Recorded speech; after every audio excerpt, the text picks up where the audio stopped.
Welcome to the Quality Meat Scotland podcast. Industry updates and best practice to promote, support, develop and protect the Scottish red meat sector. Hello and thank you for downloading the QMS podcast. I'm Mark Stephen. I probably don't need to tell you that life in Scotland has changed an enormous amount over the last 10 weeks. We've got people self-isolating, we've got social distancing, working from home, or in some cases not working at all. Farming, and a lot of the business associated with it, stand in stark contrast to that. If you've got beasts in the field or in the shed, you have to carry on, more or less as usual. There is no option. And people still need to be fed, which means that all the other branches of the red meat industry, the marts, the abattoirs, processors, feed suppliers, butchers, etc., are having to find new ways of carrying on too. Now, all that is going on against a backdrop of unparalleled economic uncertainty, not just the upheaval caused by COVID-19, but also the looming approach of Brexit. Markets have changed. In some cases, markets have evaporated altogether. So this, to use the old Chinese expression, is an interesting time to be alive, which is why QMS are producing this series of podcasts to try and keep you informed of the latest developments and to offer you some insights and analysis. Today, I'm joined by Iain MacDonald, Senior Economics Analyst for QMS. Now, Iain's responsible for monitoring what's happening with the various markets, and Neil Wilson, who's Executive Director of the Institute of Auctioneers and Appraisers Scotland. Neil's from a farming family, was previously head of agriculture at HSBC Bank, and now runs his own specialist agricultural business consultancy. As we're all doing this from home, I'll just double check. Neil, you there? Yes, I'm Mark. Hello. Good stuff. Good morning. And Iain, how about you? Yep, I'm here as well. Excellent. Good stuff. Right. We're cooking with gas. So, Neil, start off. What does the IAAS do? I suppose in a nutshell, Mark, IAAS is the representative body for auction marts around Scotland, as well as some of the appraisers. So some of the sort of smaller private auction houses that might specialise in furniture or antiques or specialist whiskies, for example. But the majority of the members are livestock auction marts. So our role in representing them is really to promote that live ring, the livestock marketing system that those markets operate in, and then making sure that whilst we're doing that, we are also helping educate the next generation of auctioneers, but also trying to bring the farming community together and be a representative of them. But we can get a pulse check on the industry pretty quickly because our members are talking to hundreds, if not thousands, of livestock farmers every week. And how have your organisation and markets across the country actually adapted to lockdown? Early on, I suspect that there was probably quite a lot of people out there wondering how markets would operate. You know, if you think about the auction market, quite a social gathering, you know, lots of people there, buyers, sellers, spectators, people who come for the day out, you know, other parts of the agriculture industry there to meet their customer base. So we adapted pretty early. We could see the potential for lockdown coming when you looked at particularly other European countries, Spain and Italy, for example. So we had a plan pretty early, pulled together pretty early with around about the membership that we could approach government with. And, you know, and that was quite draconian, it felt, really, because what you were saying to farmers who were bringing their livestock to the market was, look, I'm really sorry, but you're going to have to drop this livestock off at the back door and then you're going to have to go home. It's quite alien to a lot of farm businesses because they want to come in and see their stock sold, take pride in that animal going through the ring and, you know, represent themselves and their business and the quality that they produce. So in effect, what we got to is a situation where we were really only accepting serious buyers into the market. We had to make sure we could put in place a 2-metre physical distance throughout the marketplace. So that was making sure that round about the ring, buyers were separated by 2 metres. All the staff in the auction mart were separated by 2 metres. And then making sure that we monitored who was coming in and out of the market. So big change in basically a day for the members to deal with. But I think the professionalism shone through, Mark, and they've done it. They've done well. When you look at so many other areas of the economy that have closed down because they would have people coming through in big numbers. I think for the auction marts to have continued operating the way they have has been quite amazing, really. It must be kind of a strange atmosphere, though. Because, you go to a mart normally and it's, folk are sitting there with cups of coffee and, leaning over the ring itself. It's quite a sociable, clubby sort of thing. It's a social event. It is, or it was. I think it's really become a very focused business environment now, quite a transactional environment where buyers are there to buy cattle or to buy sheep, whether that be for butchers or store cattle for finishers to take on, or whether that be for breeding livestock. It's become quite a transactional place. I'm going to buy however many animals I need, and then that's me, I'm done. There's none of the social aspect or the chat or anything around about now. So I think lots of people would like that to return. But as we see through the route map through back out of lockdown with the phasing that's in place, Mark, it feels to me that we're going to be quite a bit of time off of getting back to that sort of real buzzy social hub that the market can operate as well as a business centre. Just out of curiosity, is anybody buying virtually? Do you have a camera up at the same time so somebody could be sitting at home looking online thinking, does that work at all? Yeah, so one of the members, Aberdeen and Northern Marts, they have got an online bidding service up and running. All the other markets have been looking at it in terms of how they can embrace that technology and use more online bidding real time. One of the big challenges has been that sort of connectivity issue that I think perennially comes up for rural businesses, whether that be auction marts or farms themselves, and trying to make sure that we can run sales where there's no lag time on the bidding. Because, you've been to the market, Mark, 20-second lag time, you could have 2 pence a cattle sold in that time. So, we need that assurance that the bidder on their laptop has as much fairness as the bidder sitting round the ring. And unfortunately, in some cases, we've just not been able to get that because of the connection speeds. But, we keep working towards that. And if you look at some, United Auctions, for example, for their bull sales, which would normally be a really big event, they did a sort of catalogued sale online as well. So the markets have been able to use different types of technology to adapt to the circumstances that have been there. And again, they've probably been looking at this stuff for a little while, but they really just had to then take it up very quickly. So, they've adapted well to make sure that farm businesses can continue to trade and keep the rural economy working as hard as it can, given the current circumstances. We've been talking about the strictures, the technology, the sort of apparatus of the marts, but how the market's actually been performing. And I'm going to bring in at this stage Iain MacDonald, Senior Economics Analyst for QMS. Just give me an overview of this, market-wise. What has been happening since March? Yeah, it's been really interesting to see what's been going on. So, I suppose it was the week before the country was officially entered the lockdown period. There was a big rise in sales of cattle and sheep at the auction sales. So I guess this was it was almost when people were panic buying at the supermarket, there was almost a bit of panic buying, panic selling in the livestock markets. You can't really say panic, but it's more people were thinking, well, what's going to happen next week? There's a lot of uncertainty around.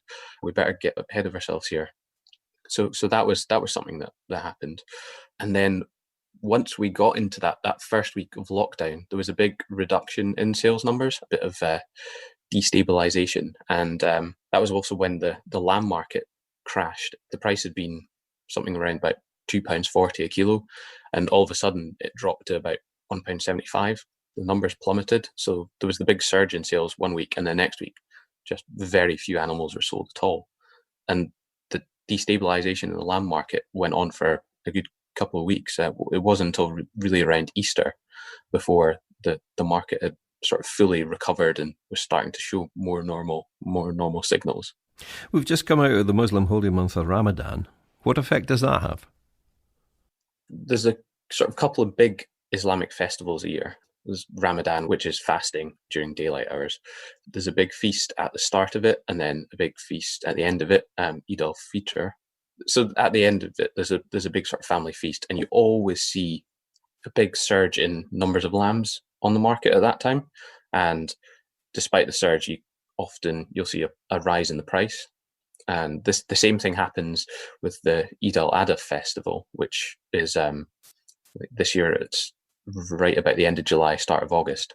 And again, just ahead of that feast, the couple of weeks before, you always see rise in sheep sales, and the price is always strong. So it really shows there's a real big increase in demand at that time around these festivals.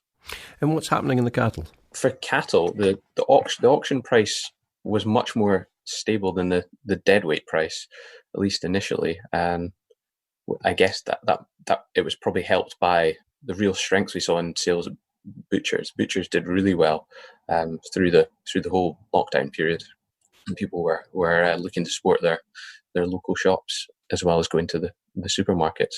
So yeah, that butcher's trade really helped the cattle auction price. And there was, at around the end of April, start of May, there was a bit of a dip in the market once the numbers had sort of recovered back to a more normal weekly level.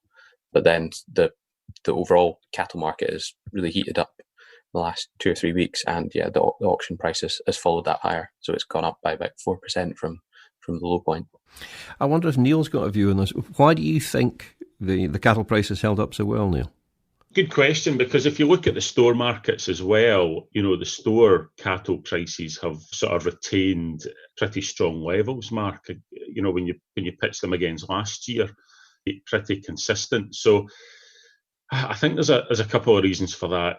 Time of year, although we're talking here about the dry spell we've had, actually I think, a lot of farms maybe had some decent levels of grass to think about putting cattle out to, which probably kept demand up. And I think Iain and Stuart at QMS, they'd done a little bit of work earlier in the year which suggested that maybe just actual numbers on the ground were a little bit lighter. So, maybe supply coming into the market in terms of their numbers have been quite closely matched to demand, which has been helping to keep the prices up through the ring. And I think, as Iain said, in that the prime cattle market through the live ring, certainly the increased demand that butchers have seen has been fantastic. And the butcher shops around about Scotland, the buyers coming into the market from them have really helped to support the price back to the farmer. But what we need to say as well is, the farmers have been presenting good quality stock that the butchers are looking for. So, they need a pat on the back as well for delivering what that particular market was looking for at that time. I kind of get the impression here, Iain, that we're talking about an internal market, a domestic market. Is there any sign at all that we're going to be starting to export stuff anytime soon? Yeah, so the export market has been really interesting. So when the lamb market crashed, there were a lot of reports that there was a real problem in France, and it was that the lack of export orders that was one of the big factors in that fall.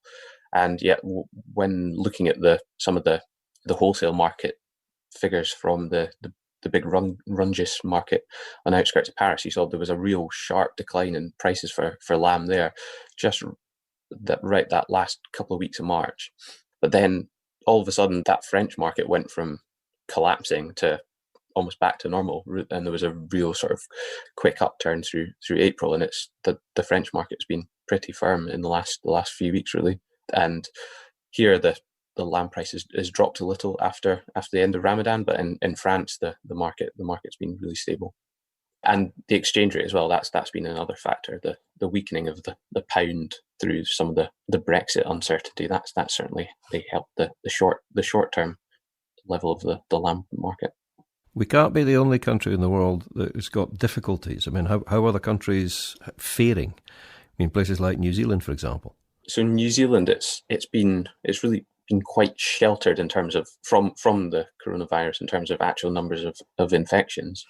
I guess probably helped a little bit from their sort of more isolated place in the world.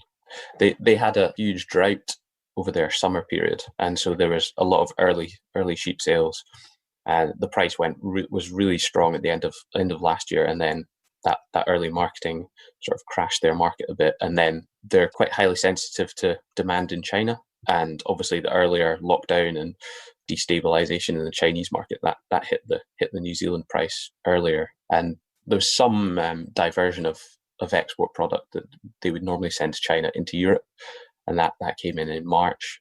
Since then, their exports have fallen again here, and they've been getting more product back into China. I'm conscious of the fact we've spoken about lamb and we've spoken about cattle so far, but we haven't really mentioned pork at all. Anything noteworthy there?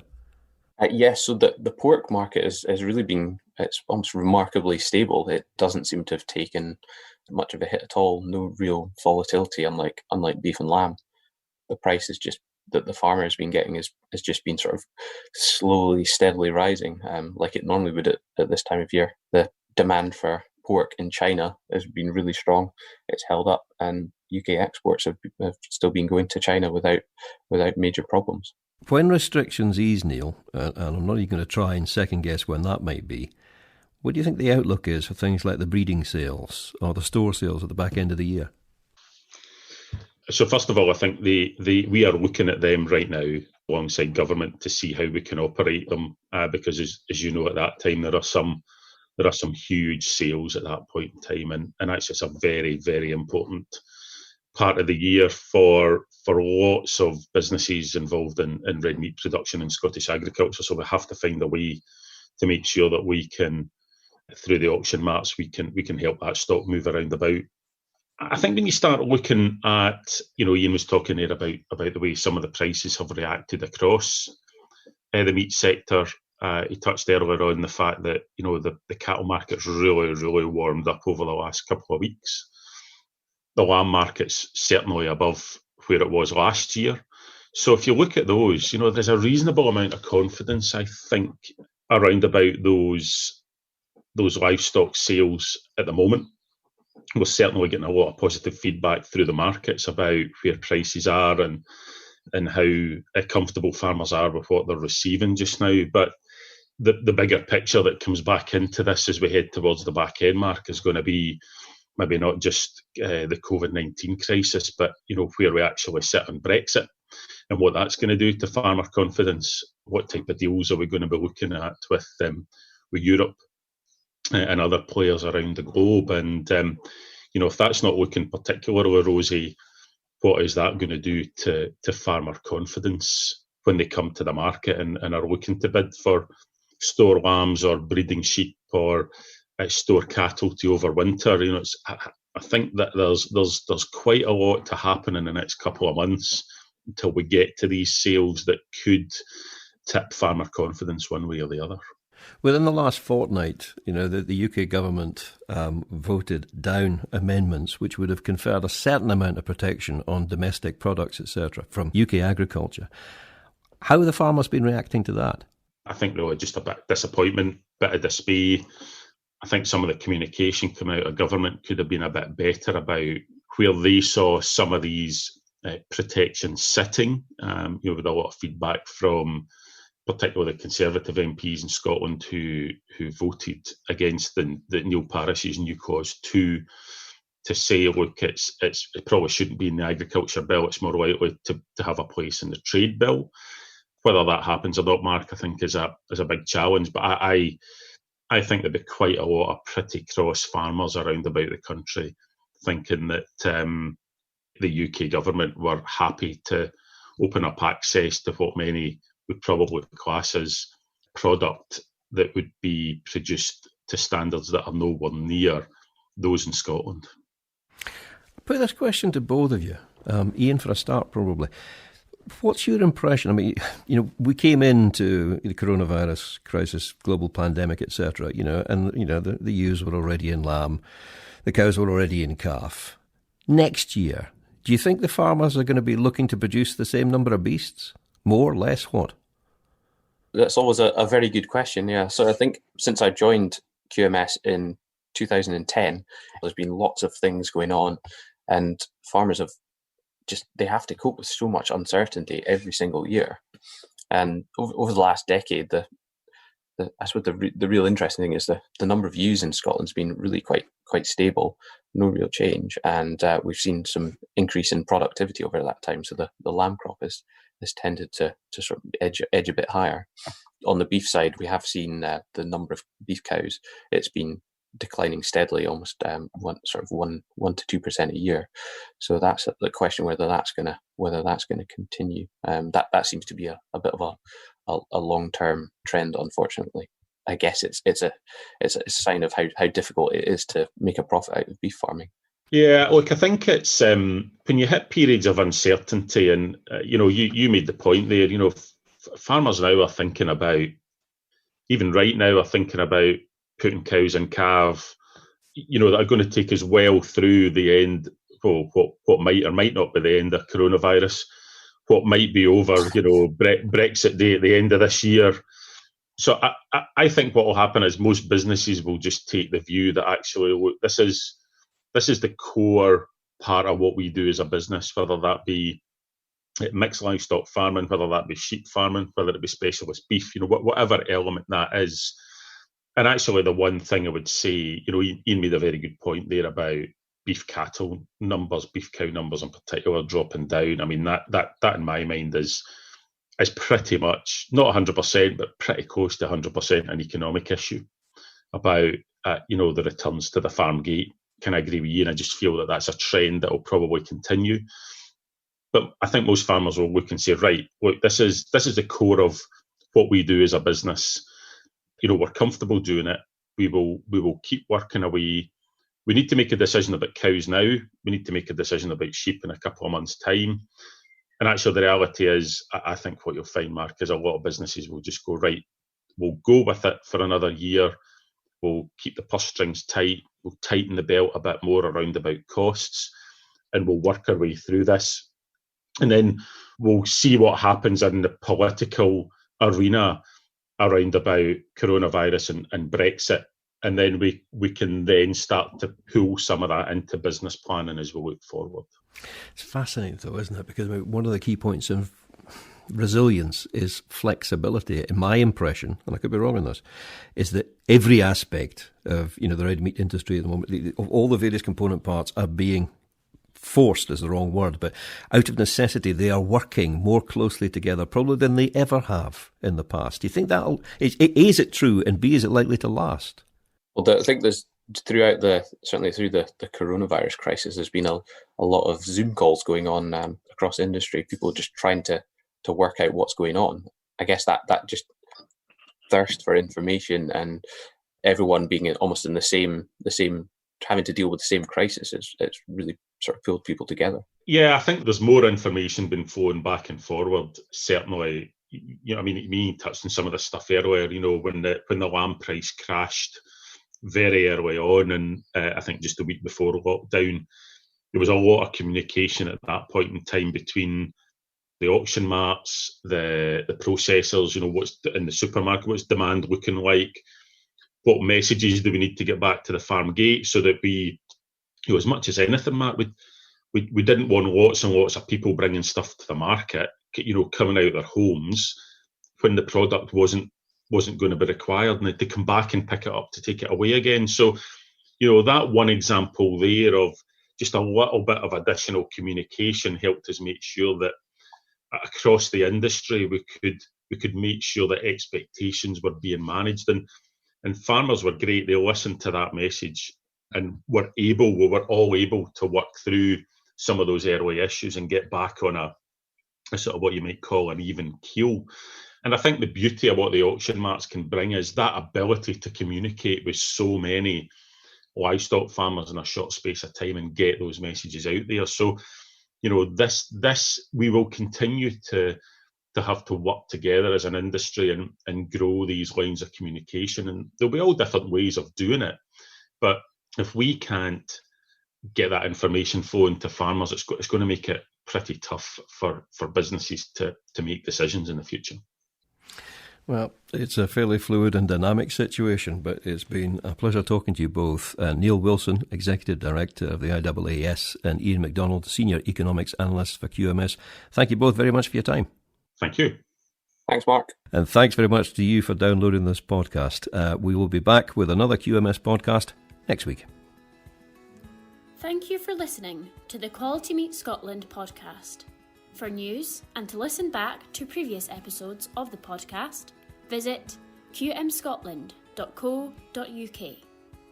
For Scotch beef, Scotch lamb and specially selected pork recipe videos and inspiration, visit www.scotchkitchen.com or follow Scotch Kitchen on Facebook, Instagram or Twitter.